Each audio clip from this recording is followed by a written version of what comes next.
ये कार्यक्रम 24 घंटे तक चल पाया। और अब जी हाँ, अब हमारे स्टूडियो में इस समय पर हमारे मेहमान जो कि उपस्थित हैं, उनका परिचय मैं आप लोगों से कराना चाहूँगा।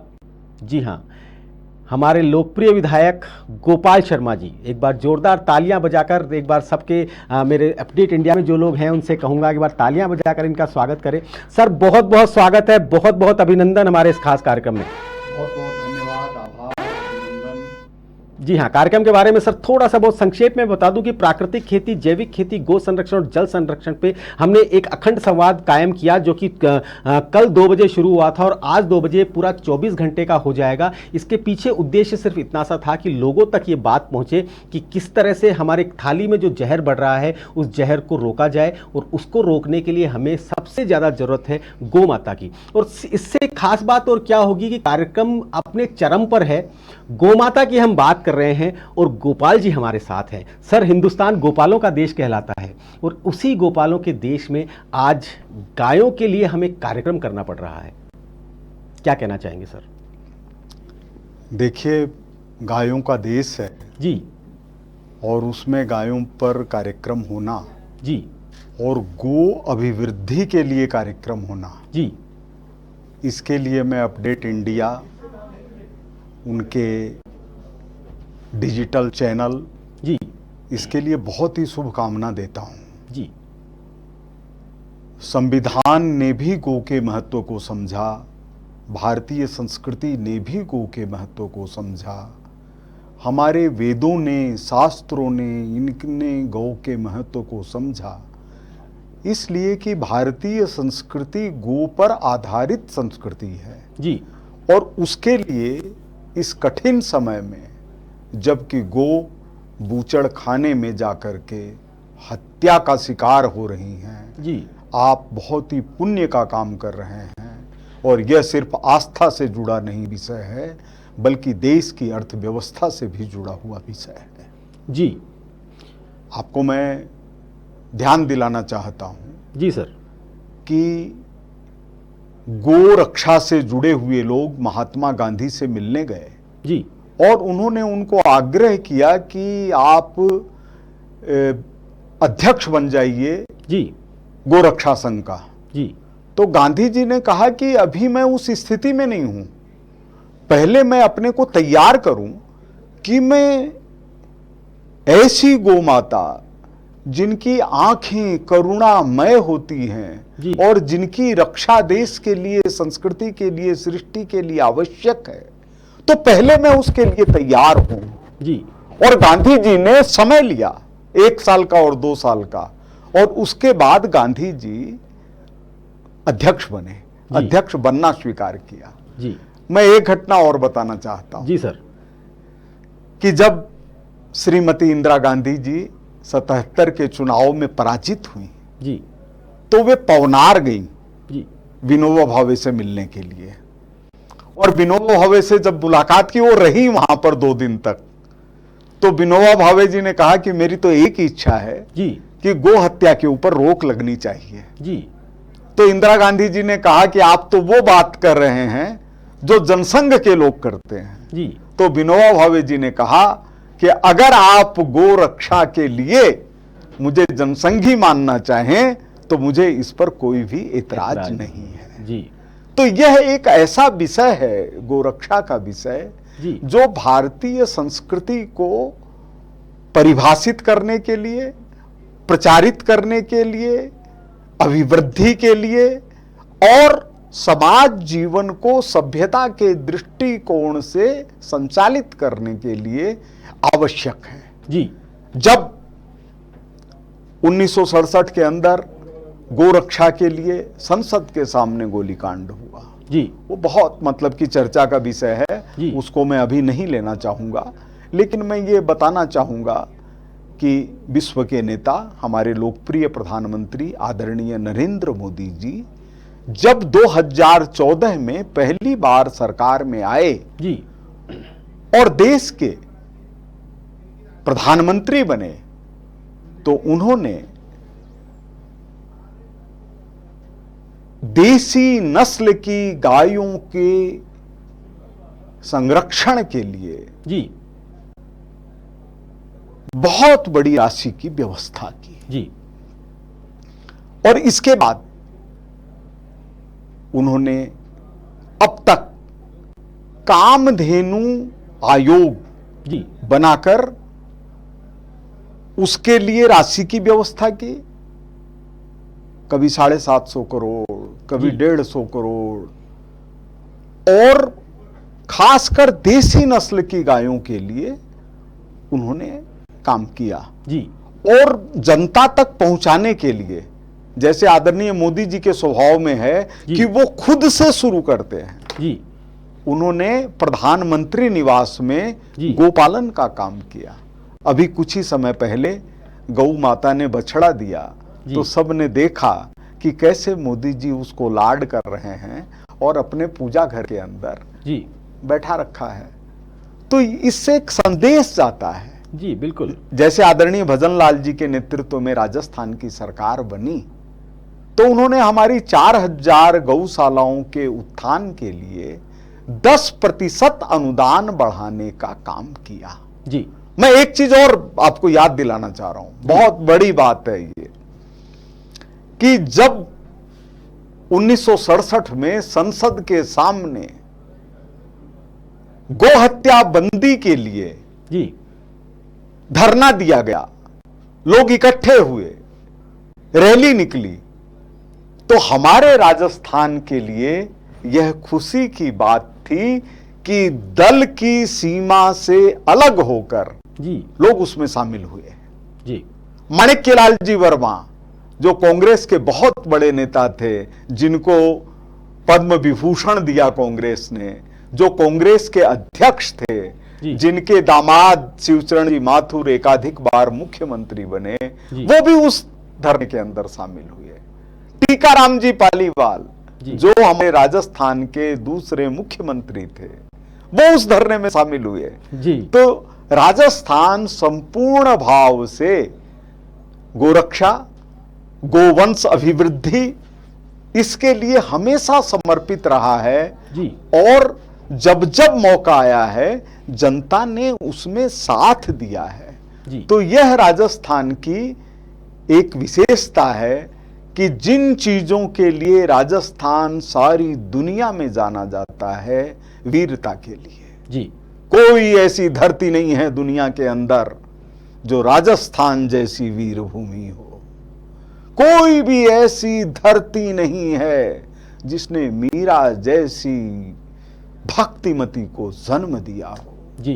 कोई भी ऐसी धरती नहीं है जहां पर झुंझुनू जिले जैसे सेना में भर्ती होने वाले नौजवान लाइन लगाए हुए हों, न बलिदान देने में। उसी तरह से गो रक्षा के लिए जब जब विषय आया है, राजस्थान आगे रहा है। जी बिल्कुल सही आपने कहा सर, गो रक्षा के लिए राजस्थान हमेशा से आगे रहा है। राजस्थान वीरों की भूमि है और वो अपनी गाय माता, जिसे हम माँ का दर्जा देते हैं, उसकी रक्षा में कैसे पीछे हटेगा। कुछ इसी तरह का कार्यक्रम भी आज हमने पूरा 24 घंटे उसके पूरे हुए हैं, जिसमें हम उन किसानों से मिले जो किसान कहते हैं कि गाय की को हम पालते हैं और उसके गोबर से हमें जो अमृत प्राप्त होता है उससे हम खेती करते हैं, और वो पूरी तरीके से जैविक खेती है, पूरी तरीके से ऑर्गेनिक खेती है। और ये एक ऐसा तरीका है जिससे कि हमारे गौ का संवर्धन हो रहा है, हमारी गौ का जो है संरक्षण हो रहा है। जी देखिए, पंचगव्य है जी। पंचगव्य में गौ से जुड़ी हुई सारी चीजें शामिल होती हैं जी। जैसे पंचगव्य कब बनेगा? जब उसमें गाय का घी होगा जी। पंचगव्य कब बनेगा? जब उसमें दही होगा जी। पंचगव्य कब बनेगा? जब उसमें दूध होगा। पंचगव्य कब बनेगा? जब उसमें गाय का गोबर होगा। जी। तो दुनिया के अंदर अगर कोई जीव है तो वो सिर्फ गौ माता है, जिनके गोबर को मुंह से लगाने में किसी को आपत्ति नहीं होती। जी। और सबसे बड़ी बात यह है कि उसमें किसी भी तरह की कोई बीमारी, किसी भी तरह का कोई खतरा है ही नहीं। जी। जी हाँ, बिल्कुल आपने सही कहा। बहुत अच्छी बातें आपने कही। और कार्यक्रम का समापन कार्यक्रम जब अपनी चरम पर पहुंचा हो, उसका इतना खूबसूरत पूर्ण आहुति, जी हाँ, एक अनुष्ठान था जिसमें लोगों ने अपने विचारों की आहुतियां दी। और पूर्ण आहुति के लिए गाय पर आधारित कार्यक्रम में मैं एक बार फिर से इसी बात को रिपीट करूंगा कि गाय पर आधारित कार्यक्रम में अगर स्वयं गोपाल जी आकर और इसकी पूर्ण आहुति करें तो वाकई इससे बढ़िया कुछ नहीं हो सकता। आप हमारे ऑफिस में पधारे, हमारे इस कार्यक्रम को आपने इतना मान सम्मान दिया। अखंड संवाद की मुहिम, मुझे लगता है कि कहीं ना कहीं हम सफल हो रहे हैं। आपने आकर इस कार्यक्रम को और ऊंचाइयां प्रदान की। बहुत बहुत धन्यवाद सर। आप इसी प्रकार हम पर अपना स्नेह और अपना आशीर्वाद बनाए रखें, जिससे कि हम इस तरह के कार्यक्रम लगातार करते रहें, लोगों को जागरूक करते रहें पानी बचाने के बारे में, गाय के संवर्धन के बारे में और रसायन मुक्त खेती के बारे में। देखिए, सबसे बड़ी शुभकामना देते समय मेरे मन के अंदर ये भाव उपज रहे हैं जी कि अपडेट इंडिया ने अखंड संवाद करके जी एक बड़ी जिम्मेदारी अपने ऊपर ले ली है जी। और यह जिम्मेदारी जैसे पुराने शास्त्रीय काल के अंदर बीड़ा उठाने जैसी होती थी जी। वो है अखंड मंडलाकारम व्याप्तम येन चराचरम। जी। आपने अखंड संवाद करके राष्ट्र के अंदर मीडिया की दृष्टि से अखंड भूमिका निभाने का दायित्व स्वीकार किया है जी। सबसे ज्यादा मुझे इस बात की खुशी है और मैं आपको इसके लिए अपडेट इंडिया से जुड़े हुए समस्त स्टाफ को, पत्रकारों को, उनको संचालन करने वालों को नमन करता हूं, प्रणाम करता हूं। जी, बहुत बहुत धन्यवाद। ये गौ माता की ही ऊर्जा है, गौ माता की ही आशीर्वाद मानिए कि कल 2 बजे से कार्यक्रम शुरू हुआ और उसके बाद से लगातार अभी तक ये कार्यक्रम इसी प्रकार से चल रहा है। अभी तक इस कार्यक्रम में उतनी ही ऊर्जा बाकी है जितनी ऊर्जा के साथ हमने इस कार्यक्रम को शुरू किया था, जितनी ऊर्जा के साथ हमने इस कार्यक्रम को प्रारंभ किया था। और अब क्योंकि कार्यक्रम हमारे बहुत चरम पर पहुंचने जा रहा है, कार्यक्रम 24 घंटे के माइलस्टोन की तरफ धीरे धीरे बढ़ रहा है। कार्यक्रम धीरे धीरे आगे बढ़ता हुआ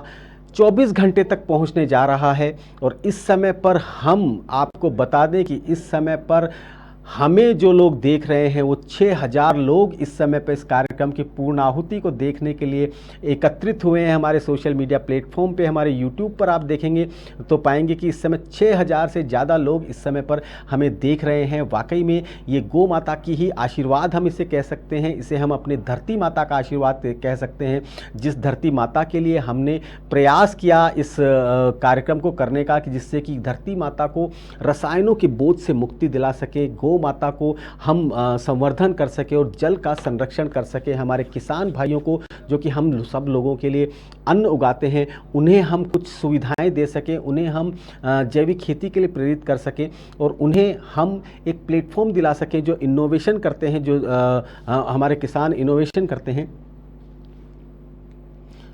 जी हाँ, बिल्कुल। और ये कार्यक्रम, जैसा कि मैंने बताया कि कार्यक्रम लगातार 24 घंटे से चल रहा है और बहुत जल्द अगले 10 से 15 मिनट में हम उस माइलस्टोन तक पहुंच जाएंगे, जिस माइलस्टोन को हमने अपनी नज़र में बसाकर सफ़र की शुरुआत की थी। हमने अपने नज़र में बसाकर इस सफ़र को प्रारंभ किया था। जी हाँ, हमने बार बार कहा कि प्रारंभ है प्रचंड, संवाद है अखंड। जी हाँ, ये प्रचंड प्रारंभ जो था, ये प्रचंड प्रारंभ हमारा इसी प्रकार से चलता रहेगा, बनता रहेगा। और इसी के साथ में हम आपको बताएंगे कि आप किस तरह से हम इस कार्यक्रम को आगे बढ़ाए। आपको सबसे खास बात जो इस कार्यक्रम की रही वो ये रही कि कल 2 बजे से लेकर अभी तक हमें जो गेस्ट्स का सपोर्ट मिला, हमें जो मेहमानों का सपोर्ट मिला, हमें जो कृषि एक्सपर्ट का सपोर्ट मिला, हमें जो किसानों का सपोर्ट मिला, वो काबिले तारीफ़ था। हमें 1 मिनट के लिए भी हमें ये नहीं सोचना पड़ा कि अब किसके साथ संवाद करें।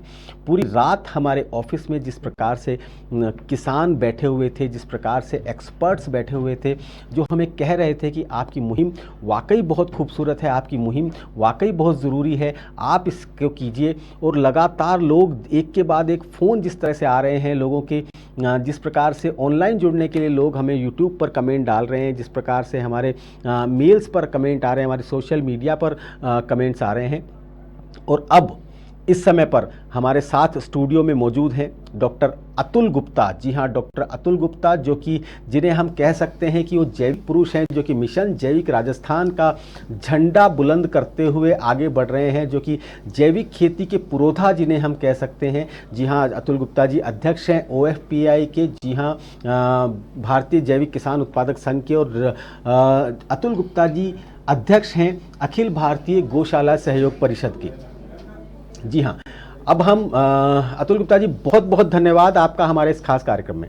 नमस्कार अतुल गुप्ता जी, अखंड संवाद कल 2 बजे आपकी मौजूदगी में शुरू हुआ था जी, और उसके बाद इस समय पर लोगों की पूरे 24 घंटे तक लोगों के विचारों की आहुतियां इस अनुष्ठान में लेते हुए अब हम पहुंच चुके हैं उस माइलस्टोन पर, जो कि 24 घंटे का हमने इसकी एक समय सीमा तय की थी, उस तक क्या कहना चाहेंगे? देखिए आदरणीय सुनील सुशीला शर्मा जी, मैं सबसे पहले इस मातृभूमि के प्रिय सपूत जी सुनील जी का बहुत बहुत अभिनंदन करता हूं, और आपकी पूरी समस्त टीम का बहुत अभिनंदन करता हूं कि लगभग 24 घंटे से ऊपर का समय हो चुका है जी, और आप जिस शिद्दत से पिछले 20 वर्षों में 450 एपिसोड के बाद में जो एक संपूर्ण राष्ट्र की धरती को जैविक धरती यानी कि प्राकृतिक कृषि भूमि और गौ आधारित कृषि भूमि के लिए जो आपका त्याग, समर्पण, सद्भावना,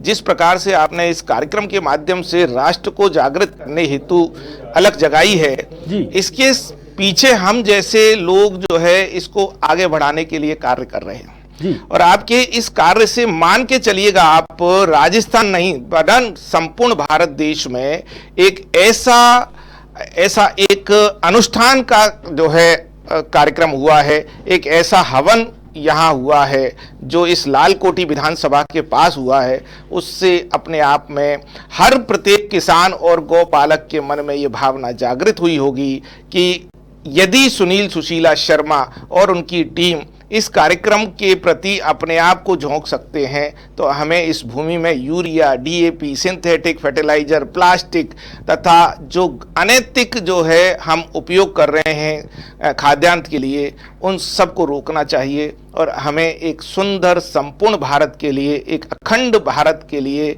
अपने आप को गौ आधारित कृषि में समर्पित करना चाहिए।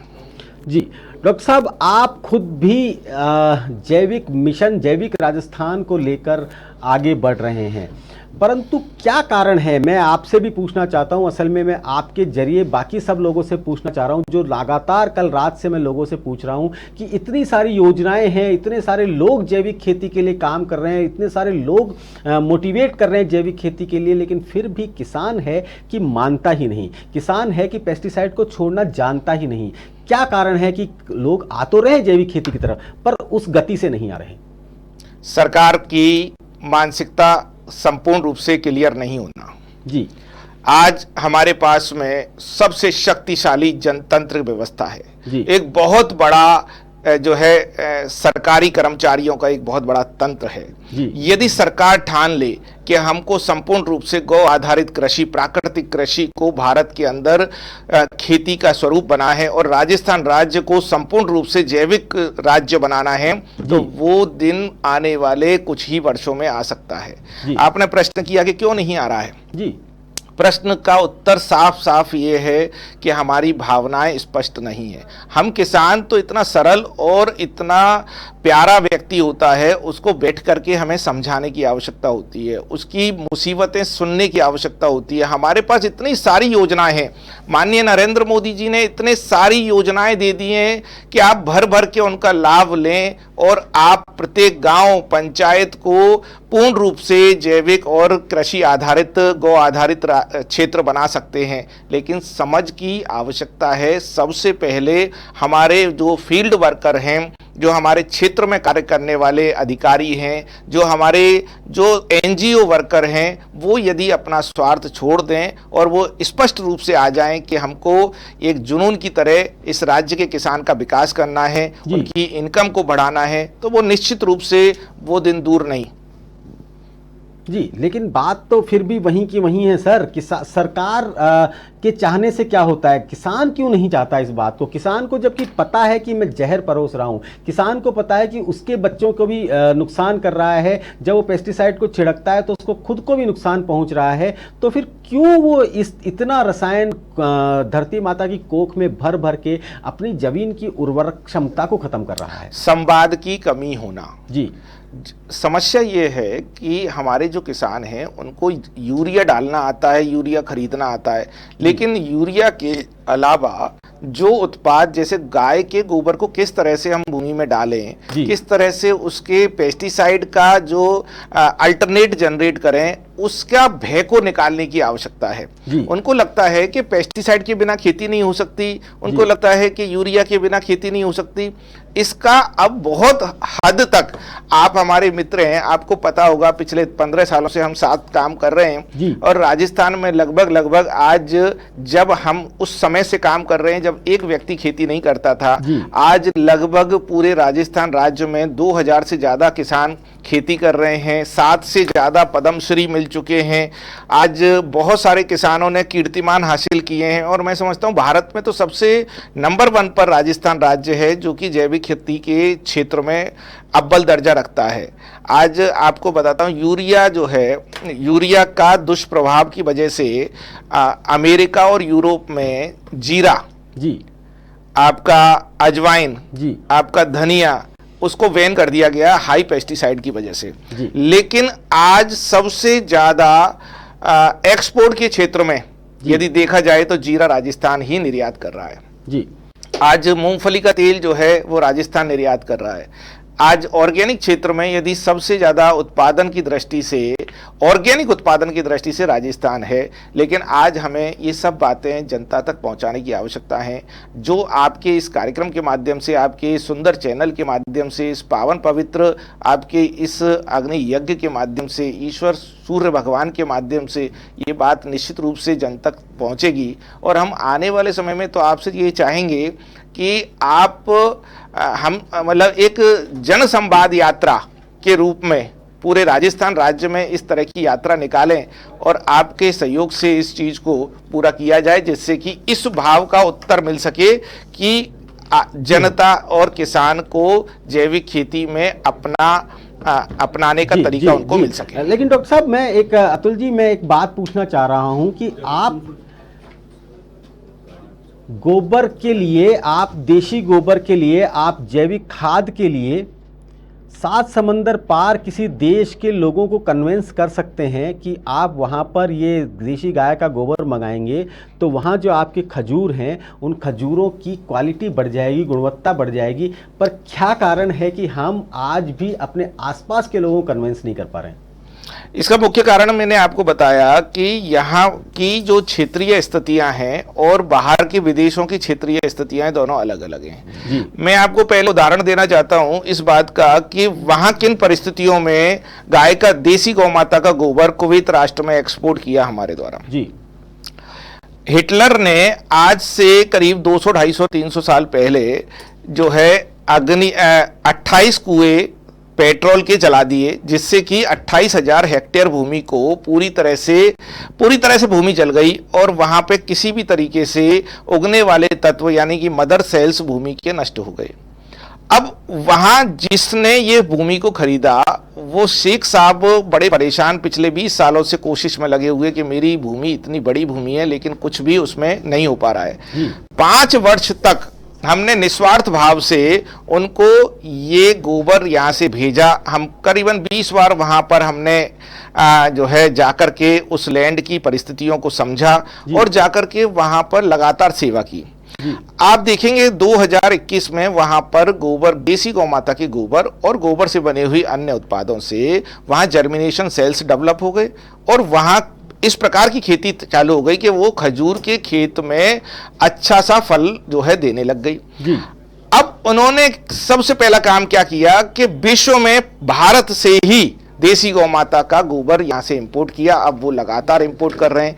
ये एक, आप इसको इस बार से देखिए कि गोबर की ताकत कितनी ज्यादा है, देसी गौ माता के गोबर की ताकत इतनी ज्यादा है, जो भारत के लोगों ने इस बात को जाना और अप्रैल 2022 के बाद में जैविक खेती और गोबर की खेती पर 25% तक जो है इजाफा हुआ है। आज पिछली दौर में जो पूरे भारत के अंदर कुल मिलाकर के लगभग 70,000 हेक्टेयर भूमि पे खेती होती थी, जो आज की तारीख में 3.5-4 लाख हेक्टेयर तक पहुंच चुकी है। तो इससे ये प्रतीत होता है कि हम आगे बढ़ रहे हैं और धीरे धीरे जो है हम आगे पहुंच जाएंगे। हमारा मिशन है 2030 तक संपूर्ण राजस्थान राज्य को जैविक राज्य और गौ आधारित प्राकृतिक राज्य कृषि क्षेत्र बनाना। सर बहुत काम करना पड़ेगा इसके लिए।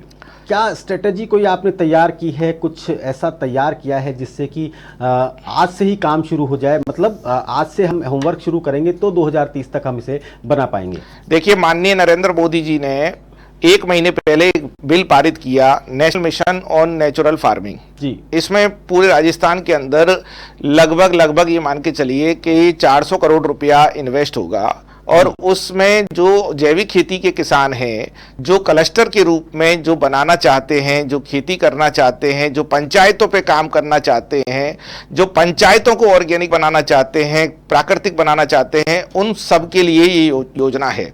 उसमें सबसे पहले किसान जो है उसको रिसर्च कैसे करनी है, उसको लेबोरेटरी की आवश्यकता है, उसको पेस्टिसाइड के अल्टरनेट किस तरह से उपयोग किए जाएं उसकी आवश्यकता है, उसको ट्रेनिंग की आवश्यकता है। ये सारे कार्यक्रम जो है पंचायत स्तर पे पहुंचाने होंगे और इस काम को हम एक निष्पक्ष भाव से मॉनिटरिंग एजेंसी के रूप में काम करेंगे। दूसरा हमारा काम ये है कि राजस्थान में लगभग 10,000 पंचायतें हैं, उन पंचायतों में लगभग 2025 तक कम से कम 400 से 500 स्थान इस तरह से आइडेंटिफाई हो जाएं और इस आइडेंटिफिकेशन के साथ में 500 क्लस्टर तैयार हो जाएं, जिससे कि हमारा एक बड़ा नेटवर्क स्थापित हो जाए।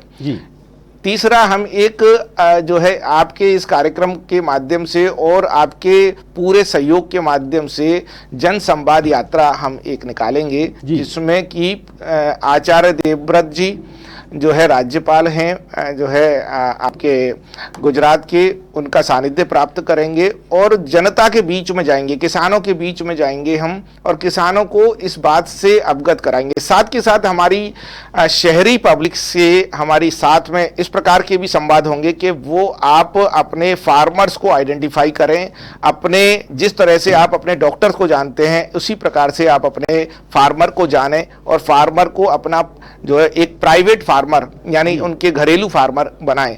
तो हमारा जो एक बड़ा मिशन जो है राजस्थान राज्य में और देश में चलने वाला है और आपकी बात सही है कि ये आज से ही चालू करना होगा जी। उसके लिए हम जन संवाद यात्रा जो हमारी है उसको हम प्रारंभ करना चाहेंगे और इस प्रारंभ करने के लिए हम निश्चित रूप से एक बड़ी कार्य योजना इसी महीने चालू करेंगे। जी बिल्कुल, आप बिल्कुल सही कह रहे हैं। और अब हम इस समय पर, जैसा कि मैंने आपसे कहा था कि कल कार्यक्रम की शुरुआत के समय पर भी आप थे और कार्यक्रम जब अपने चरम पर पहुंच रहा है तो उस समय पर भी आप इस समय हमारे साथ स्टूडियो में बैठे हैं। सिर्फ 3 मिनट और बाकी हैं और हम अपने 24 घंटे के उस माइलस्टोन पर पहुंच जाएंगे। अतुल जी, क्या आपको लगता है कि ऐसी कौन सी चीज़ें हैं जिन्हें किसान करे तो धीरे से शुरुआत करे, मतलब कि वो अक्सर डरता है ऑर्गेनिक खेती की तरफ जाने में और वो उसको समझ नहीं आता है कि वो शुरुआत करे तो कहाँ से करे? पहली बात तो ऑर्गेनिक शब्द ही निराधार है, इस शब्द को किसान को समझना ही नहीं चाहिए जी। मैं आपको 3 बातों से किसान की भूमिका को दर्शाता हूं जी। सबसे पहली बात, 1966 के बाद यूरिया, डीएपी, सिंथेटिक फर्टिलाइजर को भारत के किसान ने अपने मन, मस्तिष्क और जीवन में उतारा जी। इस बात में तो कोई डाउट नहीं है आपको जी। उसकी आवश्यकता क्या थी कि वो भारत की और दुनिया की खाद्यान्न की पूर्ति करे जी, इसके अलावा तो नहीं था जी।